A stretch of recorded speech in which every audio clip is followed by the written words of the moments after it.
नमस्कार, मी सुप्रियाज रेसिपीमध्ये सर्वांचं स्वागत आहे। तर इथे बघू शकता 1 किलो बेसन पिठाचे जवळपास इथे 70 लाडू तयार झालेले आहेत। तर अतिशय सुबक अशा सुंदर अशा आकाराचे जास्त तूप न वापरता खाली न रेलणारे गोल गरगरीत लाडू तयार झालेले आहेत। अतिशय सुंदर असे हे लाडू चवीला छान झालेले आहेत। तर डिटेल व्हिडिओ मी दाखवला आहे। तर बघू शकता अशा बॉक्समध्ये जर तुम्ही पॅक करून ठेवले तर कुणाला कळणार पण नाही हे बाहेरून विकत आणले आहेत की घरी बनवलेले आहेत। तर एक लाडू मी तुम्हाला तोडून दाखवते, किती गोल गरगरीत आहे, बिलकुल तूप लागत नाही किंवा बसलेला नाही। तर अतिशय रवाळ असा छान चवीचा सुंदर असा लाडू तयार झालेला आहे। तर आपण ह्या लाडूची रेसिपी पाहूयात। तर 1 किलो बेसन पीठ घेतलेलं आहे, विकतचंच बेसन पीठ आहे। तर इथे मी जवळपास 8 ग्लास बेसन पिठाचा वापर करणार आहे। तर बघू शकता ग्लासने माप घेतलेला आहे। पहिला ग्लास, 2, 3, 4, 5 ग्लास झालेले आहेत। कढईत ओतून घेतलेलं आहे, पीठ बसत नव्हतं म्हणून। 6, 7 आणि 8 अशा पद्धतीने हे पीठ मी व्यवस्थितरित्या चाळून ठेवलं होतं पहिल्यांदाच। आणि याला आपल्याला एका जाड बुडाच्या भांड्यामध्ये व्यवस्थित असं हे कोरडं पीठ आपल्याला भाजून घ्यायचं आहे। खूप डिटेल व्हिडिओ दाखवलेला आहे, तर बिलकुल लाडू चुकणार नाहीत। माप अतिशय सोपं असं आहे। तर इथे बघू शकता व्यवस्थित अशा पद्धतीने जर हे कोरडं बेसन पीठ आपण भाजून घेतलं, मध्यम गॅसवर भाजायचं, जास्त गॅस कमी ठेवायचा नाही, कारण 1 किलो बेसन आहे तर त्याला खूप वेळ लागेल। अशा पद्धतीने ह्याला कोरडं पीठ भाजून घेतलं की तूप घातल्यावर इतका हात दुखत नाही। तर याला आपल्याला भाजतच नंतर आपल्याला तूप घालून घ्यायचं। जवळपास मी 30 मिनिट हे कोरडं पीठ भाजत होते आणि मगच मी याच्यामध्ये तूप ॲड करणार आहे। तर बघू शकता पहिल्यांदा अर्धा ग्लास तूप घालून घेतले आहे, तर 2 ग्लास तुपाचा वापर करणार आहे मी इथे 8 ग्लास बेसन पिठासाठी। तर बघू शकता तूप घातल्यानंतर गाठी मोडतच आपल्याला मग बाकीचं उरलेलं तूपही घालून घ्यायचं आहे। तर राहिलेलं जे अर्ध्या ग्लासमधलं तूप आहे परत एकदा मी हा ग्लास घालून घेतलेला आहे। थोडं अजून आहे तूप शिल्लक। तर एकदम तूप घातलं की आपल्याला त्या गाठी मोडायला खूप वेळ लागतो आणि हात दुखून येतात। तर बघू शकता अशा पद्धतीने स्पॅच्युलाच्या साहाय्याने गाठी मोडतच आपल्याला याच्यामध्ये तूप ॲड करून घ्यायचं आहे। तर बघू शकता राहिलेलं जे 1 ग्लासमधलं तूप आहे ते मी पूर्ण घालून घेतलेलं आहे आणि परत एकदा याला व्यवस्थित अशा पद्धतीने मिक्स करायचं आहे। तर आता आपल्याला थोडंसं हे बेसन पीठ भाजताना जड जाऊ नये म्हणून मी इथे जो पावभाजीचं स्मॅशर असतं त्यामनेच व्यवस्थित या गाठी मोडून घेतलेल्या आहेत। तुम्ही ग्लासने किंवा तांब्याने मोडून घेतल्या तरी हरकत नाही। आता बघू शकता की याचा कलरही चेंज झालेला आहे, परत एकदा गाठी झालेल्या आहेत। त्यामुळे मी इथे कधी चमच्याच्या साहाय्याने कधी पावभाजीच्या स्मॅशरच्या साहाय्याने आपल्याला ह्या गाठी मोडून घ्यायच्या आहेत। तर याने खूप सोपं काम होतं। तर बघू शकता परत एकदा जो दुसरा ग्लास भरून घेतला होता त्यातलं मी तूप घालून घेतलेलं आहे। तर आपल्याला जसं लागेल तसं तूप ॲड करतच बेसन पीठ भाजायचं आहे। गॅस मध्यम आचेवर ठेवलेला आहे मी, जास्त गॅस वाढवायचा नाही। तर आपल्याला हळूहळू बेसनाचा कलर चेंज झाल्यासारखा दिसतो। आता बघू शकता तर परत एकदा स्मॅशरच्या साहाय्याने याला व्यवस्थित अशा पद्धतीने याच्या गाठी मोडून घेतलेल्या आहेत, जेणेकरून आपल्याला भाजायला सोपं जावं म्हणून। आणि बेसन पिठाच्या कणाला ना कणाला हे तूप लागतं आणि खमंग असं हे बेसन पीठ भाजलं जातं। तर बेसन पीठ जर खमंग भाजलं तरच लाडू छान लागतो, नाही तर लाडू पिठाळ असा लागतो, बेसन लागतं। त्यामुळे बेसन चांगलं भाजणं खूप गरजेचं आहे, याला जास्त वेळ लागतो।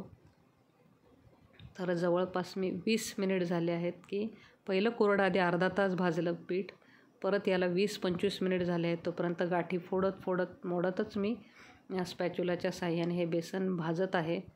तर आपल्याला आत्ता वाटेल की हे कमी तूप आहे, पण जसं बेसन भाजत जातं तसं तूप एकदम वरती तूप येतं। त्यामुळे आपल्याला अंदाज घेतच तुपाचा वापर करायचा आहे। तर बघू शकता जे तूप आहे दुसऱ्या ग्लासमधलं राहिलेलं ते पूर्ण मी ह्याच्यामध्ये घालून घेतलेलं आहे।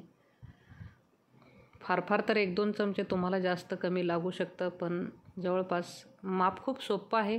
8 ग्लास बेसन पीठ असेल तर 4 ग्लास पिठी साखर आणि 2 ग्लास इथे आपल्याला तूप वापरायचं आहे. तुम्ही वाटीचं माप घेतलं तरी हरकत नाही.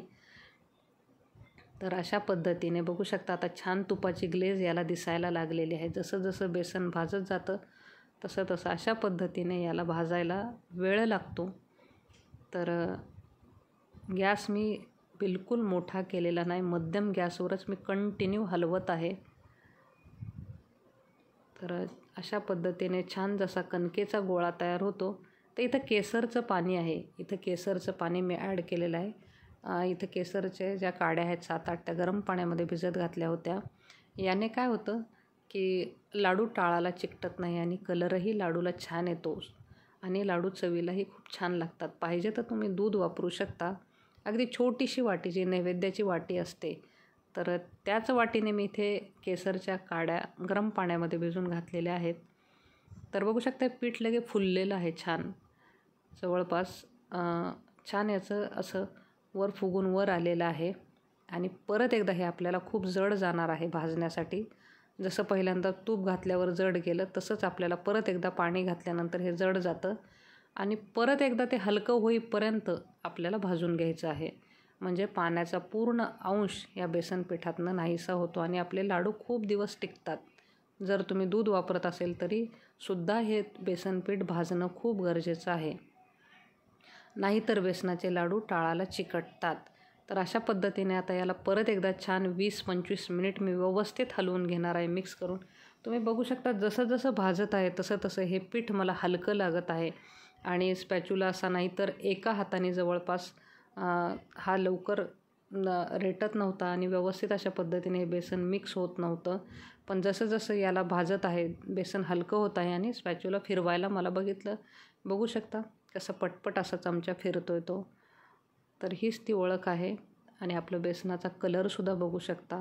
ज्याप्रमाणे आपलं गव्हाचं पीठ असतं बिलकुल तूप एक्स्ट्रा जर वापरलं तर लाडू नक्कीच रेलणार किंवा खाली बसणार किंवा लाडू वळले तर डब्यामध्ये एकमेकांना चिकटून बसणार. तर तुपाचं अतिशय योग्य असं माप आहे. एखादा चमचा एक्स्ट्रा लागू शकतो.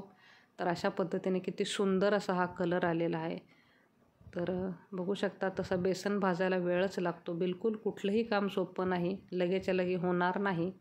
तर याला वेळ देऊनच तुम्ही बेसन भाजा किंवा नसेल एवढं झेपत तर कमी क्वांटिटीमध्ये केलं तरी हरकत नाही. तर अशा पद्धतीने पूर्ण भांड्यामधलं इथलं मी बेसनपीठ एका ताटामध्ये थंड करण्यासाठी ठेवलेलं आहे. कलरही खूप सुंदर आलेला आहे. बिलकुल गॅसची आच मध्ये कमी जास्त केलेली नाही म्हणून याचा कलर एकसारखा आलेला आहे. नाही तर मध्ये काळे काळे दाग दिसतात, करपलेला वास येतो. तर बघू शकता वरती तुपाची ग्लेज. ह्याच्यापेक्षा जर वरती तूप जास्त तरंगत असेल तर अर्धी वाटी तुम्ही बेसन कोरडं भाजून यामध्ये ॲड करू शकता. आता आपल्याला थंड करण्यासाठी बाजूला ठेवलेलं आहे आणि इथे 4 ग्लास मी इथे पिठी साखर घेतलेली आहे. तुम्ही बघू शकता. तर तुम्हाला कमी गोड आवडत असेल तर 3.5 ग्लास पिठी साखरसुद्धा खूप होते. पण हे अगदी व्यवस्थित गोडीचे लाडू आहेत तर 4 ग्लास इथे मी लगेच मिक्सरवर पिठी साखर घालून मगच त्याच्यामध्ये ॲड केलेली आहे. पहिलं जर मी पिठी साखर असेल तर त्याच्यामध्ये गाठी होतात म्हणून लगेच्या लगे पिठी साखर मिक्सरवर दळून वेलची आणि जायफळ पूड ॲड केलेली आहे. आणि या साखरेमध्येच हे जे बेसन पीठ आहे ते बघू शकता ते मी यामध्ये ॲड केलेलं आहे. आणि अशा पद्धतीने बिलकुल खाली बघू शकता की तूप लागत नाही माझ्या हाताला आणि हे जे ताट आहे ते कोरडं दिसतंय तुम्हाला बघू शकता. म्हणजे तुपाचं प्रमाण अतिशय योग्य असं झालेलं आहे. तर एकदम परफेक्ट अशी रेसिपी आहे. नक्की ट्राय करून पहा. आणि बेसनाचा कलरसुद्धा खूप सुंदर आलेला आहे. बेसन भाजत असताना पूर्ण सगळ्या फ्लोअरवर माझ्या वास येत होता. अगदी खमंग असा बेसनाचा. लक्षात येत होतं की बेसनाचे लाडू बनत आहेत घरात. तर अशा पद्धतीने हे जे साखर आणि बेसन, वेलची पूड, जायफळ पूड ॲड केलेली आहे जास्त प्रमाणात, त्यामुळे खमंग असा लाडू लागतो आणि दोन्ही हातांनीच आपल्याला याला मिक्स करून घ्यायचं आहे. तर पाहू शकता खूप छान असं खव्यासारखं हे मिश्रण तयार होतं. बिलकुल कमी जास्त प्रमाण नाही. तर अशाच पद्धतीने वाटीचं असो किंवा मग ग्लासने असो अशा पद्धतीने माप मोजून घेतले की सोपं पडतं. आणि मी व्यवस्थित असं खाली बसून याला व्यवस्थित छान असं मिक्स करून घेतलेलं आहे दोन्ही हातांनी. म्हणजे याच्या बिलकुल गाठी होत नाहीत आणि पिठी साखर व्यवस्थित अशी मिक्स होते सगळ्या ह्या बेसनामध्ये. तर कलरही खूप छान आलेला आहे आणि बघू शकता एकाच हाताने मी तुम्हाला वळून दाखवते. तर अजिबात जोर द्यावा लागत नाही दुसऱ्या हाताचा किंवा ते लगेचच लाडू मोडत नाही. खूप सुंदर असा एकाच हाताने गरगर गरगर लाडू वळला तर छान गोल तयार होतो.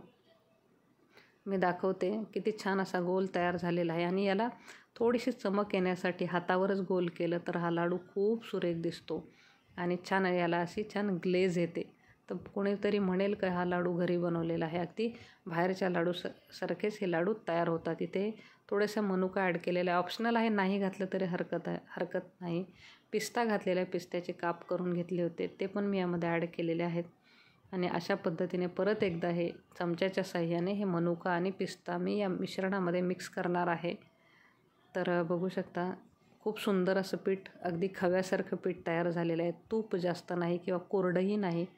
खूपच कोरडं वाटत असेल तर 1-2 चमचे गरम करून तूप घातलं तरी हरकत नाही. पण जर बेसनात जास्त तूप झालं तर लाडू नक्कीच रेलतात आणि खाली बसतात. बघू शकता छोट्या वाटीचं पण मी माप घेऊन दाखवलं आहे. म्हणजे एकसारखे लाडू बनतात.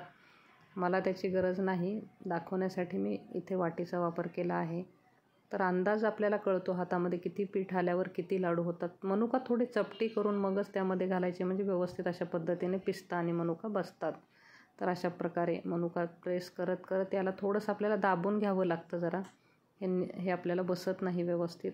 आणि अशा पद्धतीने बघू शकता दुसरासुद्धा मी हात लावत नाही आणि पुन्हा एकदा छान जर लाडू कसा गोल असा जर मी हातावर केला तर छान न तुटता गोल गोल बनतो आहे आणि तूपसुद्धा हाताला लागत नाही. मी दाखवते हा लाडू खूप छान असा बनतो. नक्की ट्राय करा आणि टाळालाही चिकटत नाही. सुरेख असा लाडू. आता एक एक एक एक करत मी हे लाडू सगळे वळून घेणार आहे आणि मी आता वाटीचं किंवा चमच्याचं माप न घेता माझ्या हातानेच हे लाडू पटपट वळून घेत आहे. कारण मला अंदाज येतो की किती पीठ घेतल्यावर किती मोठा लाडू येतो तो. तर तुम्ही चमच्याचा वापर केला तरी हरकत नाही किंवा कुठल्याही घरामधलं एखादं छोट्या ह्याचं माप घेतलं तर एकसारखे लाडू बनतील. तर बघू शकता मी हातावर अशा पद्धतीने केले की लाडूला छान ग्लेज येते आणि मनुका आणि पिस्ता छान दिसतो या लाडूवर. तुम्हाला नसेल मनुका लावायचा तरी हरकत नाही. आणि अशा पद्धतीने सगळे मी एकसारखे असे लाडू वळून घेणार आहे. खूप सुंदर असे दिसतात. 70 लाडू तयार झालेला आहे. मध्यम आकाराचेच लाडू बनवलेले आहेत. तर अशा पद्धतीने तुम्ही हे लाडू नक्की ट्राय करा. खूप सुंदर होतात आणि छान असे. तुम्हाला जर बिझनेस करायचा असेल तर हे विक्रीसाठी सुद्धा खूप छान असं योग्य असं माप आहे, योग्य अशा तुपाचं प्रमाण आहे. तर एकसारखे गोल गरगरीत लाडू या दिवाळीला नक्की ट्राय करा. तुमच्या घरच्यांना, नातेवाईकांना, फ्रेंड्सला नक्की आवडतील याची मला खात्री आहे. जर बघू शकता बॉक्समध्ये ठेवलं तरीसुद्धा लाडू छान दिसत आहे. बिलकुल जास्त पचपच तूप नाही किंवा रेलत नाही. तर अशा पद्धतीने ज्या काही मी सांगितलेल्या आहे टिप्स नक्की लक्षात ठेवा आणि रेसिपी ट्राय करा.